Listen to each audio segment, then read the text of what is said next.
Welcome to Innovations in Education. I'm your host, David Adams, CEO of the Urban Assembly. And on this show, we bring guests every single episode who have made things work in public education. This show is about the innovators. This show is about the folks who are solving problems. This show is about making things work in education. Now, there's a lot of shows out there talking about what's wrong in the education systems, and those are great shows.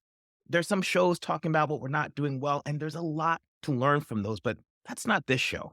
This show is going to be featuring educators who are making things work for young people and improving public education. Today on the podcast, I am thrilled to introduce Roxanne Ledda, an inspiring leader with deep roots in a high-bridge section of the Bronx.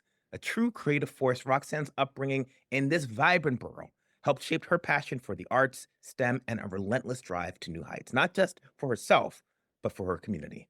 Now, Roxanne's journey took her to Massachusetts, where she earned her degree in sociology, but her heart and her dedication to the Bronx brought her right back to complete degrees in public administration, educational leadership, and business administration. Her remarkable career in New York City Department of Education spans from roles like bilingual special education teacher to director of childhood, all of which have prepared her for her current role as the principal of the Max.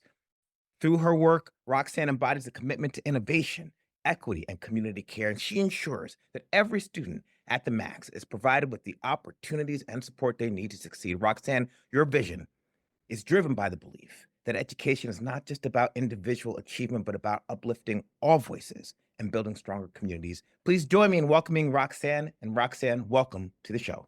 Wow, what an introduction. It is an honor to be here, and I thank you so much for having me. Well, it's an honor to have you, Roxanne. When we connected a little bit of a while back, I was inspired by your journey of school transformation, by your ambition and your ability to bring people together in support of your vision.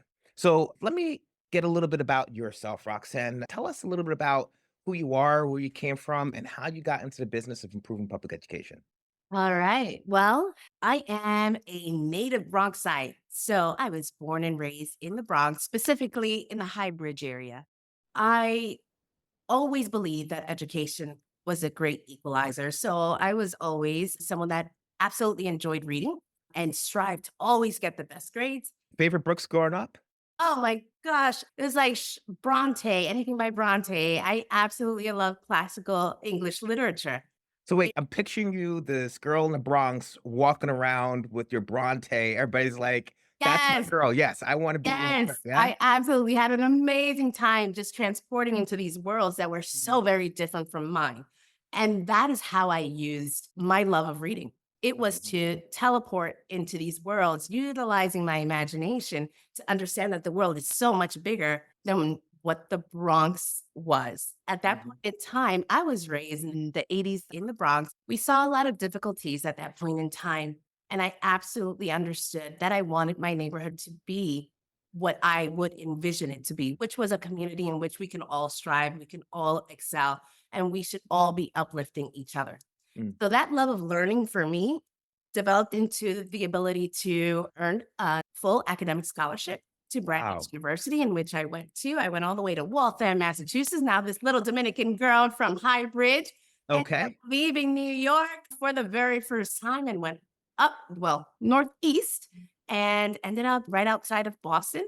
Tell me a little bit about that experience. So Sure. What I will say is this, very similar to the community that we currently work in, very similar to many of the students that I support and lead. I was in my own little bubble within my Mm, community. I was not exposed to people that were dissimilar to myself. I was mm, not exposed to many people that looked different from myself. And I am an Afro Latina. So by that, I mean, I was not exposed to multiple other languages versus English and Spanish. mhm, So going to what is a predominantly different faith university or institution of higher learning mhm, that was comprised of approximately 90% of a different race mhm, was mhm, something that was shocking, mhm, something that allowed me to open my world to mhm, different possibilities, to different experiences. It was a culture shock. I will not say it was not. I will not say it was not difficult, But I will Yeah. say this, that every single lesson I learned helped to prepare me for the world and how it currently is, and the world that I would then become an adult and lead in. So I Mm, completely understood what it was to feel in my own ways, at times marginalized, at times unseen, something I mm, was not accustomed to. mm, But then I understood what I needed to do to bring my needs and my experiences to the forefront, to be seen, mm, to be heard. And mm. so those lifelong skills I still carry with me. And Well, obviously, because you are seen and heard on our podcast today. I can't believe it. I'm so honored. So that being said, I completely understood that that subset of skills that I learned, that perseverance, that determination, that Mm, ability to always understand that my education will open up doors for me, mhm, my ability to want to be the best, not just for myself. It's never for myself. I always wanted to be the best in order to help others, would bring me back down to my home state. So I mm, came back to New York City. mm. And I actually, at that point in time, joined the Administration for Children's Services. I actually began to investigate child abuse and neglect. That was my very Interesting. first job with New York Yeah. City. At about the time that I became a supervisor within ACS, at that point, it was called ACS. Mhm. I understood, and that was like 7 years in, I understood that I was getting to the students on my caseload too late. Too late. I got to them at a point in time where they were just either despondent or they were already harmed. And I told myself that I wanted to try to help them in any way possible a little earlier. Mhm, So mhm. I did see an advertisement for the New York City Teaching Fellows. Teaching fellows comes through again. They did. I joined, I was accepted.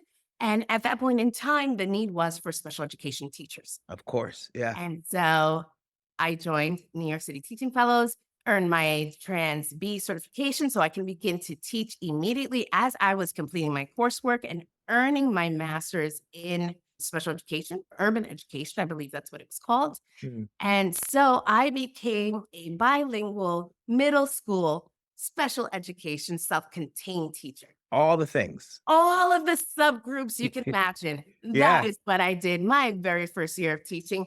And I will say this, I left ACS because it was a soul-wrenching job Mm. to have, but I never cried as much as I did that very first year. Oh, wow. It was beyond difficult Mhm. as well, middle school in and of itself, it's a different entity. But in order to truly effect change, I realized it was very difficult because the children in which I was working with did not understand. And I'm talking about a self-contained class. I had Mhm. 12 boys that were about 6 feet tall. I'm only Mm, about 5'2". So mm. for me, it was about establishing the respect necessary in order to teach. Let me So interrupt for a second. So I just talked to Jean-Claude Brizard, who is president and CEO of Digital Promise and worked in New York City Public Schools, superintendent of Rochester, CEO of Chicago Public Schools. He had a very similar first day story where he was working actually in Rikers Island, and these guys came on him, and he just had to establish respect in terms of trust. And I just wanted to throw that out, that first day story of respect giving in New York City. absolutely, because one thing that we understand, especially when we grow up in socially disadvantaged communities, respect is really important. Hmm. Respect is, I guess, that foundational brick in which we then begin to forge relationships, right? Or Hmm. strengthen and develop that ability to communicate. And so I had to establish, and it was very difficult for me because I was dealing with children who were still children, but who wanted to be adults. Mm, So I had to find a way in which we could all earn each other's respect so that we can then begin to forge relationships. So then we can begin to learn. It was multifaceted, but I mhm, will say this, although the beginning of the school year was a bit difficult, and by beginning, maybe the first couple of weeks, after that, we established the fact that no, we are not going to disrespect one another. We are here mhm, to learn. We are here to uplift. At that point in time, my name was different, but I was like, Miss Batista grew up right down the street. mm, We're going to get this together. We're going to do this together because you know what? I came from right down the street, which means that you can do the same thing. There are no options that are not attainable if you can't think about it and dream of it. The problem is that most of our children do not see mm. themselves in positions of power. It's because they have never seen those kinds of models before, those examples, those exemplars. And so I understood that my calling was to show them, oh no, you can do this too. Because look, I am here. I did it. Mhm. So let's take this connection. So you have your first day is teaching. You're in the Bronx. You're working with students from the same community you work with. It's a struggle. You're successful, and now you are that person in power as the principal of the Max. What is the story that takes you from teaching to leading a school in the Bronx and helping change that school in order to serve students effectively? Absolutely. I understood from a very young age, especially during my formative years in undergrad, that if you are not in a position of power to change policy in some way, shape, or form, that your current circumstance will not change. Mm, So I understood that I had to go back to school to obtain an administrative certification or mhm. license. And so I went to Fordham University, Hey. and I earned my administrative and supervision degree with Fordham, and I became an assistant principal. At that point in time, I guess through my conversations, my advocacy, I was tapped to join what's called a Children's First Network. At the time, it was a support system. So I joined CFN 109 and became the administrator of special education. That came to pass, not because I had all of this extensive experience. It came to pass because when there was a special education concern within the school that I was currently the assistant principal in, I was able to gather all of the information necessary, along with contemporaneous notes that showed how much the school did for this family to help support them, Mhm. that they were impressed enough to bring me on as their point person, as their AZ, the administrator of special education. And tell folks what the AZ does. As an administrator of special education, what we did, we helped to support the actual compliance of related services and special education mandates for every child with an IEP within a school. Mm. Now, for the CFN that I was supporting, we had approximately 60 schools. So I was the AZ that helped to make sure that every child with an IEP was receiving all of the services necessary. I also facilitated, organized, and led professional development for every single special education point within every one of those schools on a monthly basis. Mm. At that point in time, every impartial hearing, meaning every time a parent tried to sue the Department of Education for lack of special education services or an IEP not being in compliance, I was the one that defended our particular schools at those impartial hearings. So we're starting here at teaching. You're in a special education classroom. You're in, I Yes. assume, 12 to 1, 12 kids, one teacher, one paraprofessional. You're excelling, right? You're building the kinds of relationships that drive high quality instruction. You move, you go back and you say, I want to get into a systems level. You get your degree, go at Fordham, and you say, all right, I'm the AP. Now you're moving, shaking, grooving, and you're ensuring that students with special education services are getting what they need. When people ask a question, you're the one that they ask it to. Somebody says, I'd like to see what this looks like at a district level. So you move from an AP to a district level, and you're looking at what special education looks across 60 schools, Yes, across 60 schools and 4 boroughs. We never 4 had a school. boroughs. Yes, we never had a school in Manhattan, but we did have Bronx, Brooklyn, Queens, and my Staten Island schools that would take me 2 hours to get to every time I would have to go. I was just in Staten Island on Friday, so I appreciate it. Now you're at the AZ level, right? Yes. And you're thinking what? Like, what brings you to this idea that I should now be the change I want to see in the world? Oh, well, there's an additional step before I got here. Let's So go. I will say this. At that point in time, our Department of Education actually had a transition that involved a different chancellor, different support system that was being put into place. At that point in time, CFNs went away. Urban And Assembly went away as a CFN. Yeah. yes, so the CFNs as a support system went away, but district offices or superintendents began to build up their teams. Mhm. Now, my old CFN network leader, she recommended me for a position within the District 9 superintendent's team. Mhm. And that is where I actually began in 2015.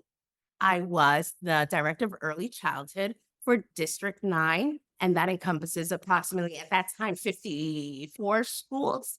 So I was the director of early childhood for Sure. District 9 from 2015 to 2021. Now, what that role entailed was to be the building leader or principal of every standalone pre-K center, as well as lead all of the professional development for, at that point in time, remember, we were opening up pre-Ks and 3Ks left and right. That was that point of the expansion. That's So right. I had to support and train and facilitate and visit almost all of every new 3K and pre-K class that opens up within our district. Now, Roxanne, you're telling us the story of your professional career, but really, you're also telling us the story of educational reform in New York City, right? Everything from the CFNs, Children First Networks, as support networks, moving to the district spaces, moving to 3K and pre-K. Your career really parallels how we've thought about educational reform across our city. I feel like I've been on that cusp. It's Mm, not funny that you actually put it in those terms, but every single reform that has taken place, every single policy change I've noticed, I have tried to be a part of that so that I can always make sure that those that had the least amount of, in their minds, voice, students with disabilities, our mm, youngest learners, those particular entities had an advocate that will mm. always look out for them. Now land this plane for us. We've been Okay. taking off. We've been taking off, taking Taking off. off, we're cruising, And 10,000 feet in now the air. you're gonna bring us down to your principalship. Where did that come So from? so I will say this, we're gonna land on the tarmac of COVID. So Oh, wow. Okay. I know, but I will say this, like I said during my undergrad, every lesson, every Mm, obstacle taught a lesson. mm. And so COVID hit in 2019, 2020. At that point in time, there was another transition within the Department of Education. Another chancellor was taking over. Pieces were going to move once again. And I could have stayed where I was, but I was actually tapped on the shoulder Mm. by our former chancellor, who at that time was our executive superintendent in the Bronx. Uh, That's gotta be Misha Porter. that is Dr. Misha Ross Porter. All And right. she informed me that I had to take PS70, Mhm. which I currently dub the Max. Mm. And I said, "No, thank you." I literally said, "No, And thank now you." you're publicly admitting that you said, "No, thank you" to I said, Mm. "No, thank you." All right. And I Okay. said, "No, thank you," due to the fact that I had founded, I had marketed, I had branded every single early childhood center in District 9. I could have Mhm. stayed where I was Mhm. because I built that brick by brick. Every Mm. single logo in every District 9 pre-K is what I designed.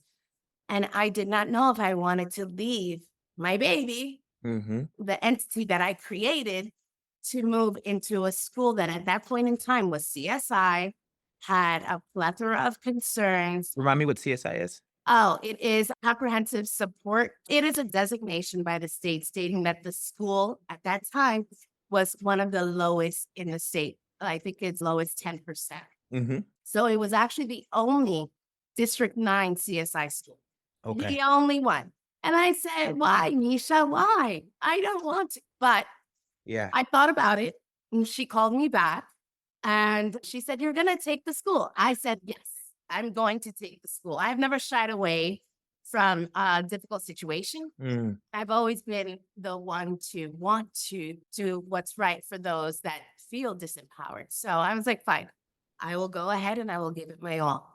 And let me just take a second on this, Roxanne, because I was telling somebody the other day that we need less consultants and more leaders. Somebody came to me and said, "Hey, David, I'm into consulting. Would you support me?" And I said, "Look, man, I appreciate the work you're doing, but it looks like you're ready for a leadership position." He said, "No, thank you." And obviously, I'm not as convincing as Misha. And I was a little disappointed. And as you're telling this story, I just want to really elevate this idea that where the rubber meets the road is leaders. Folks are in school making a difference, and that's what I assume Misha saw in you, and I appreciate you taking that opportunity to execute on. I absolutely know why she tapped me. She's a great, I guess, identifier of specific skill sets that are needed in specific situations. Mhm, mm, And she understood that the work that needed to be done had to be done by someone who was going to go in with their heart yeah, as well as their spirit in order to build a foundation in which instructional work can then be accomplished. And mhm, so Although there was someone, an assistant principal that was in the school vying for the position, Hmm. they were up next. I was given the opportunity to lead PS70, the Max. And that is where we land here at PS70. So we have taken the trip from the Bronx to Massachusetts to the AZ to teaching to early childhood director, and we have landed our plane as principal of the Max, right? Yes, Were you given a school that's on the CSI list, which means that it's in need of improvement? You've been yes, given a charge by the executive superintendent at the time, Misha Ross Porter, and former chancellor, and board chair for the Urban Assembly. And now you're given a school, right? yes. And you got to think about a couple of things. You got to think about your leadership. You got to think about how teachers are collaborating against improving outcomes in instruction. You got to think about the environment and how to support the environment for teachers and students. And obviously, you got to think about your families and how to bring your families into the space. So let's just start at the beginning. Give me an overview. We said the school is struggling. What were the indicators to you that the school was struggling? Okay. So the very first indicator was the CSI designation. Hmm. Pretty straightforward. School was designated due to a couple of indicators. I believe it was stagnant proficiency Okay. for, I believe it was 2 or 3 years, as well as, I want to say, chronic absenteeism. Okay. Okay. So, due to those two factors, they fell within that designation. And that was my very first indicator that the school needed support. Hmm. I entered the school and I immediately understood also that there were a couple of different factors. Mind you, we are coming right at the tail end of COVID. COVID. We are Yeah. still hybrid. Yeah, I began January 5th of 2021. Just so you know, I was CEO March 2021 of the Urban Assembly. So I resonate with like COVID challenges in terms of taking over. No one was prepared. There was no playbook. Mm, How do you go ahead and support a community where 75% of the population was hybrid? mhm. There was only about 25% of the staff as well as the students within the school. So I take over a ghost ship, basically. Yeah. And do you remember, Roxanne, when folks came back, there was this like, were you there? Ness? Like, if you were there during the space and if you weren't there, staff remembered who was and who wasn't. Absolutely. Oh my goodness. It was the designation, Okay. the hybrid nature of what I was walking into as the principal.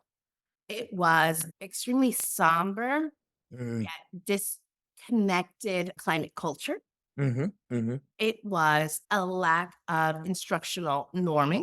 mm, It was the absence of parent engagement or mhm. empowerment. Yeah. And I want to say that it did not feel as supportive as the system in which I had just left. Let me ground this. So the areas that you talked about, according to the Chicago Consortium for Research, right? These are predictive of school improvement by about 20 times. So you talked about how to help ensure teachers are collaborating coming out of COVID, how to ensure instruction is where students deserve it to be. How do you create a supportive learning environment where school is safe and students and teachers feel supportive? How do we get families involved? And how do you put a vision that people can get behind? So, Roxanne, you are hitting all the areas of school improvement. Now, people can talk about them, but not everybody can do it. Tell me a little bit how you talked about your vision. How did you get your teachers on board? How did you talk through instructional improvements and create an environment where people wanted to be part of your vision of improvement? Absolutely. So I want to say this is where my MBA came into play. My MBA was focused on marketing. Mhm. And so I thought to myself, what are some of the most famous brands? Some of the most famous brands have really simple bylines, such as Nike, just do it. Just do it. And I needed something, I needed us to rally around a cultural shift that was absolutely necessary before I even got into the instructional work. Mhm. I knew this was going to be multiple years down the line in which we can really focus and hone in on a data centered, rigorous instruction. What I needed first was to build a team. I had to create a vision that Mhm. I knew was going to be meaningful, not just to myself, because as the leader, it has to resonate with me, because if not, then I don't believe in it and it will not come to pass. Mhm. Then I needed it to also be something that can resonate with anyone, no matter how you grew up, no matter what your indicators are, no matter how you identify, no matter what country you originated from. Mm. Everyone can resonate with being caring, with being creative, and with forging community. Mm-hmm. So the vision for the Max, and officially the school is called the Max Schoenfeld, but I told myself, we need to shorten this, we need to rebrand. And so we Marketing go by the back, right? Max. Yes, Yeah, we go yeah, by the yeah. Max. So here at the Max, Mm-hmm. vision is creative, caring, community. It is on every single letterhead. It is all over the school. It is tied to our logo. It is on all of our material, all of our swag. At the end of the day, it needs to be the three anchors, and they're the three Mm-hmm. C's, Mm-hmm. where we then build up, or we renaissance our current school so that it feels like a place where people belong. And if you feel Let like you me belong, then you will learn. let me paraphrase this. All right. Sure. So you have a vision and you come from a marketing background. So this is not unusual for you, or you're not unused to this. And you say, okay, how do I create a vision? This is important. That doesn't just resonate with me, the Mhm. principal, but also the various people in my school community. And you said caring, creative community. And now this is the anchor by which you are organizing your cultural reform for. Did I get that right? Yes. So that creative, that caring community, let me just Mm-hmm. speak a little bit on the vision and why these three specific words resonated with me. I do believe that creativity is Mm-hmm. lost the older we do become. It is amazing what an early childhood child can actually bring to your attention, and their imagination just runs wild with loose parts, let's just say. And it's because their creativity has not been stunted by experiences as an adult, or just heartache, or whatever it is that stunts us in regards to our creativity. Mm-hmm. That's something that you really have to work on to maintain and to keep sanctified. So Mm-hmm. to be a creative entity means that you are always being innovative, that you are thinking outside the box, and that you are truly understanding that the line or the box does not have to be stayed within. We can think about so many different facets and so many different ways that we can overcome an obstacle, teach a lesson, create a project. So creativity for me was absolutely necessary.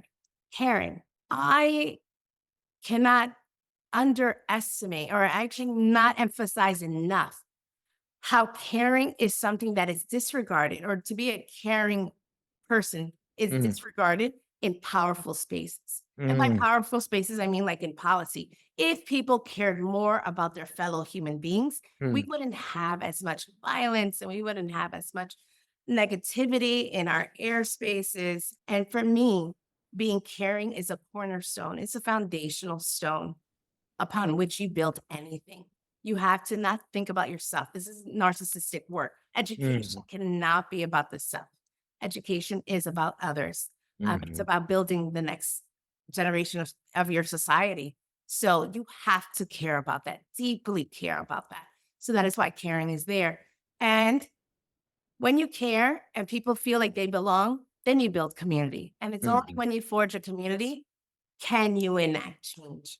It's Mm-hmm. only when you feel connected can change actually happen. Because as the leader, and although sometimes it is difficult because I'm like, rah, rah, I'm always on, I'm always the cheerleader. Of course. This change cannot manifest by the principal alone, or due to the principal alone. Mm-hmm. No, people have to buy in. People have to be partners in the work. And Mm-hmm. that only comes when you build that community. So So, create caring community. That is the max. and now we've got this vision. We've got this foundation for supportive environments in Yes. terms of teachers and students. How did you bring your collaborative teachers alongside your vision so that they felt like they were invested in the change? Because we know, let me speak for myself. I know sometimes I'm like, oh my God, I want to do this thing. And I'm like 100 miles down the road. And I was like, oh, I gotta make sure I got people with me. Yes.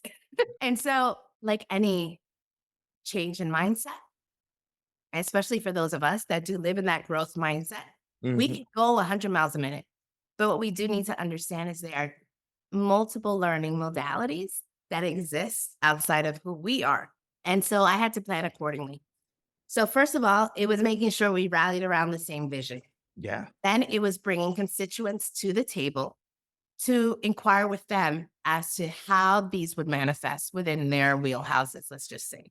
Mm-hmm. So from instructional coaches to teaching teams to families to community partners. Mm-hmm. I had focus groups, and I'm talking about the very first few months that I was here. I had Yeah. focus groups, I had meetings. I'm going to interrupt you for a second, Roxanne, because I have had these conversations, and sometimes as a leader, it feels frustrating when people are questioning what you know is right. Like Yeah, you have these focus groups. How did you get over that sense of just like, "Bah, bah, bah, bah, bah, bah." I know, I know. We Okay, know this is right, Roxanne. Why do we you? know it's Okay. right. All So right. throughout those focus groups, I will not lie and said I did not receive pushback. Of Uh, course, I received pushback. mhm, But then again, it was truly about the way that a vision is presented.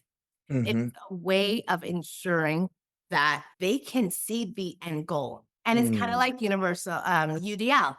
Yeah, You are, universal design for learning. yes, you are Yes. working backwards and you are promising that if we come together, this is what we will have. We will have an amazing school community. We will have children that will be able not to just read and write, but that can critically think outside the Mm, box. mm, We can have all of these enrichment opportunities, but we must see it and then work together towards it. mhm, So it truly is about ensuring that people see your growth mindset because it does mhm. become contagious. Hope Okay. becomes contagious, Yes. especially when people felt downtrodden in the pandemic. Also, I have already been dubbed a failing school. There Mm, were a lot of people that were disheartened. There were a lot mm, of people that had lost, for lack of a better term, faith mhm, that things can improve. mhm, I guess coming in from the outside, not someone that was homegrown in the school, it was something that they found invigorating mhm, and helped to jumpstart some of that work. mhm, Now, I will say this yes, every single focus group inquired, but how? But why? mhm, And I told them, trust me, trust mm, is another factor that is absolutely necessary when you mhm, are a mhm. leader of any organization, Yeah. specifically a school.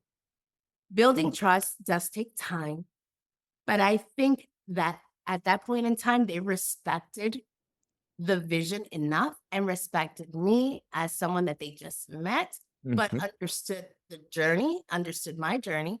And I mhm, believe that led to the eventual respect in the process. And so they faked it until they made it. Because I mhm, will say this, they went along with it all. And it took about a year to a mhm, year and a half mhm, when I actually saw it manifesting within themselves as well. mhm. When Now, I Roxanne, saw it take a life of its own. you know what you're doing here, right? What am I doing? You're reflecting on the role that you played as building trust as a teacher with 12 young boys who didn't necessarily trust you coming through, and taking those lessons and applying them to a systems level where you're engaging parents and teachers against a vision around caring, creative, and community with regards to the max. You're extending your learning across all areas of your professional career here. And I completely understand that that's what education is about. It's about teaching our students the skills necessary, no matter if it's right now, we're talking about social emotional leadership skills or actual just social emotional skills, but literacy skills, mathematical skills, Mhm, any skill. If we teach it correctly, children will then be able to transfer throughout their lives. That is what education is about. mm, So I think that we've gotten lost in the sauce, but I do thank you for pointing that out because, yes, like I said, every single obstacle was a lesson in my life. And I remember my lessons because I hate to embarrass myself more than once, if possible. And I respect it. I want to make sure that if I had to deal with that level of uncomfort, that I can truly make it useful in the Mhm, future. So mm, yes, I did utilize the same lessons and the same skills that I used with my 12 6-foot tall boys when I was a bilingual self-contained teacher in moving the mindsets and mhm, shifting the culture and climate of the max with the adults. And I will say this, and you probably understand this, and any leader can understand this. It is so much easier to deal with our students than to deal with adults. And I mm. don't say that to be negative. I absolutely love my staff. I love my families. Yeah. But when we are older, we are fixed in our Mm, thinking. So it takes a little longer to forge new neural pathways when possible. Mm-hmm. What that ends up doing, though, is that what's so funny, as adults, we do appreciate it so much more, though, when we are presented with a different pathway or learning new things is possible. Sometimes we don't understand that as adults. We are learning all the time if we place ourselves in a situation where we can be challenged, where Mm-hmm. we can critically think. So I think that I was that impetus. I was that change. Mm-hmm. But all I did was bring to pass, like, this is what we need. I know we need this because our community is telling us we need this. Mm-hmm. But all I did was highlight to them that they had the possibility of joining in on this road or joining in on this, I guess, this challenge that we have, This vision this that you put vision. forward, right? Yeah. So I made them partners in the work. I allowed them to have a voice at the table, something that most of them told me they never did Mhm. in their from ranging from 10 to 20 odd year career. Mhm. They were never asked about contributing as a Mhm. whole to their community. And that in and of itself, to me, I was upset to hear because when you Mhm. are part of something, you always want to be, even a relationship between you and your partner, I don't know, a bowling team. You want to have a say. I want to bowl first, or I Mhm. want sparkles on my bowling shirt. You want to have some kind of say in whatever organization or whatever entity that you are a part of because you want to feel that you're important. And Mhm. I think that sense of importance, that sense of empowerment, and we talk about parental empowerment, but sometimes we forget about the staff that we have in the building. They sometimes don't feel empowered. Mhm. They Mhm. sometimes feel voiceless. So I provided that to them for some for the first time. Mhm. And Mhm. I think that that also allowed me to have them come along on this vision journey that I had. And like I said, not that they drank the Kool-Aid, but they were so creative, so caring, and so part of our community that Mhm. they all started wearing like Max swag wear. All of a sudden, I just started seeing people wearing Max swag, no matter where they were, no matter what day. It wasn't even a swag day, Yeah. wearing it. Yeah. That to me is an indicator that they are part of my community. Let's get this indicators and elaborate on this point, right? So we have some Sure. great inputs. We've got your leadership and vision. We're bringing teachers together by bringing them to conversation. We've established our supportive learning environment. Our families are involved. What are the outputs? How do you know it's working in terms of the improvement that you've put to place at the Max? All right. So, in regards to supportive environment, what we have is that we do have these touch points in which we have monthly social, emotional, or supportive environment checkpoints. Let's just say for Mhm. students, it is a student rally or a student event in which we touch base with them, that we inquire, we get their input. For staff, we have weekly meetings in which we are inquiring with them as to you know, what is working, what needs support, what needs to be improved, what needs to stay. And for parents, we have monthly meetings with them as well. But Mhm. we also now have an open door policy. I have parent meetings on a daily basis. And parents, they're not just necessarily coming because they have a complaint. No, they are coming because they need advice. They're seeking advice for stuff that has nothing to do with education at sometimes. Mhm. That to me is an output in which the school now is a place of safety that they Mhm. come in because prior to COVID, they were not allowed in this building Mhm. or they did not feel like they belonged in the building. And so they never came. So we So got parents who are coming in now, just to talk, just to have a just to talk, conversation. Okay. just What to else we talk. got? And so, social emotionally, what we have is so have the involved parents. Oh, what we have is a plethora of community organizations and partners that have become part of our daily fabric. So, part of our vision actually centered around, and that's the caring portion about wellness and ensuring that our students are provided with the nutritional expertise to make better informed decisions. So, we partnered with a couple of different entities to help support that vision. So we have increased our roster of people that are actually part of our family, Mm, mm, as wellness in the schools. We actually have the Bronx Green Machine. So we have through wellness in the schools, a chef and a coach that come in. to provide fitness breaks and wellness instruction, as well as bi-monthly cooking classes. And we also have like the Green Bronx machine, in which we are utilizing hydroponic towers to grow farm fresh products here. I want to focus on your outcomes though, because I Okay. know you've been making progress in terms of your academic outcomes and Okay. you've been making progress in terms of your school climate outcomes. Tell me, if we're thinking about all the things you were putting in, now I want to think about the things that you're getting out of those inputs. Okay. So what I am getting out, let's just say multifold, and it's also incremental. Yeah, of course. Like I said, the school in and of itself had a plethora of needs. So number one, where chronic absenteeism was something that placed us on the designation list, Yep. we have one of the highest year-to-date attendances, and we are the largest standalone school in the district.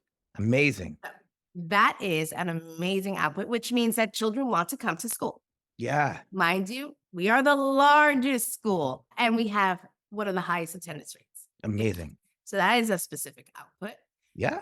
Secondly, in regards to instructional supports or instructional outputs, I Yeah. would say that we are still working on our literacy, but in regards to mathematics, we made a 16 percentage point jump in Amazing. mathematics because we have now begun or opened up this portion of our journey to honing in on instructional and rigorous practices that are data centered, student specific, and actually speak to the needs of every single child in Mm. school.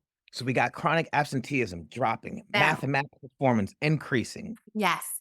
And what we also have is a higher percentage of parental engagement. That in and of itself was pretty much zero, null and void when I first came in. And now we have approximately 10 to 20% of our parents that participate in every single one of our parental engagement activities. That is a quite large number of parents that come to participate.